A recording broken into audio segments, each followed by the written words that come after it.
When I think of comfort food, one of the first things that comes to mind is mac and cheese.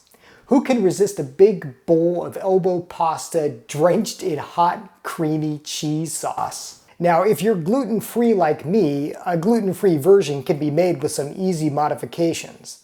But if you're gluten-free and vegan, which I'm guessing you might be if you're watching this video, well, that's a whole different story. So my curiosity was piqued when I saw this in the store, a gluten-free vegan mac and cheese. Can this stuff from a box actually taste good? Well, today we're going to find out. Hello and welcome to I Want to Cook. My name is Chef Matt and this channel is all about helping you be a better cook. And today we're cooking mac and cheese. Now I know this isn't the traditional way of making mac and cheese. I think anything from a box just won't hold a candle to homemade mac and cheese. But you know, if you are a vegan and a gluten-free vegan, this might be your best option. Now I should note that this is not sponsored. I bought this with my own money. It is a brand called O Organics. I think it was about $3 or $4 a box, and I bought it at my local Ralph's. Now, as I said in that intro, I am gluten-free, and when I make my own mac and cheese from scratch, I just use a gluten-free pasta, and then for the roux, which is the thickening agent for the cheese sauce, I use a gluten-free flour instead of a traditional wheat flour. Now, I wouldn't call myself a vegan, but lately I do find that I'm cooking a lot more with like plant-based products, and I guess that's just my long wind-up of saying this stuff really piqued my curiosity.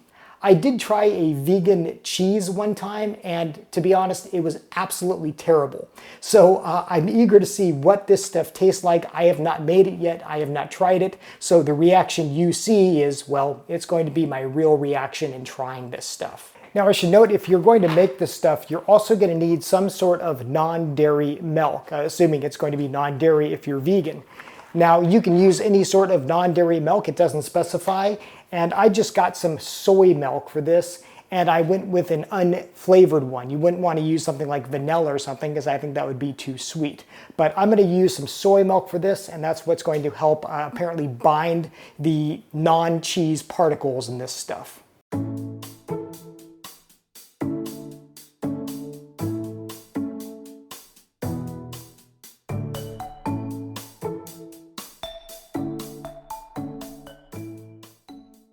Okay, just like any other pasta, we will boil it in water. So I've got a pot of water boiling here. And just like with any other pasta, we are going to add some salt. That's going to help enhance the flavor. So we will just dump this stuff in. And we are going to let this cook for, it says, 6 to 8 minutes. And by the way, if you're curious as to what this pasta is made of, it is organic brown rice and quinoa pasta. So we will let this cook for 6 to 8 minutes, and then we will make the, I guess, non-cheese cheese sauce.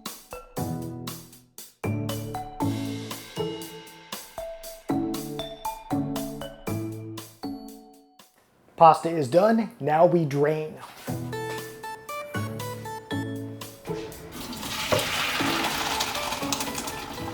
Okay, while the pasta is draining, we are going to make our cheese sauce. So I've got the flame on very low here, and again, I'm using some soy milk. This is 1/3 cup. And in goes this packet of cheese stuff. If you're wondering what it's made of, by the way, it's got a bunch of ingredients, only half of which I'm able to pronounce in my head. So we're just going to warm up this cheese sauce, and then we will dump our pasta into this and mix it all together. Okay, in goes the pasta.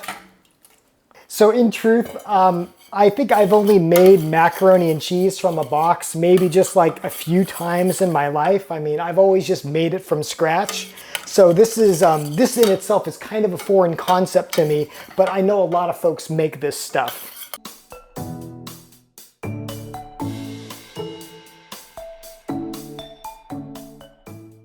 Okay, the only doctoring I'm going to do to this is I'm just going to add some fresh parsley that I chopped up earlier because, you know, I needed to at least do something to, you know, give it a little bit of flair. There, that looks better, right? Okay, here it goes. Gluten-free vegan mac and cheese from a box. You know, it's not too bad. Surprisingly, it's got a really nice texture. It's got kind of that unctuousness. And I got to tell you, I'm really surprised. I mean, I didn't really have expectations for this going in, except that the last time I tried a vegan cheese, it really wasn't good. It was some shredded stuff that tasted worse than cardboard. But this is pretty darn good. So no, it of course won't hold a candle to a real mac and cheese made with, you know, dairy cheese. But I think if you are gluten-free and vegan, this is a pretty good alternative, especially because it comes together in like 10 minutes. Okay, so there you go. Gluten-free vegan mac and cheese really can taste pretty darn good. And I think if you put some like fake bacon bits on this and maybe doctored up with a little more ground black pepper, I think you'd have something really even better here. But like I say, I'm really surprised at just how good this tastes. So there you go, my vegan and gluten-free friends. If you want a mac and cheese, know that one does exist. I can say that this is really good. As always, thank you for watching. Thank you for subscribing. If you are new to the channel, welcome. Welcome to my kitchen. I am so glad that you are here. Until next time, I hope you want to cook.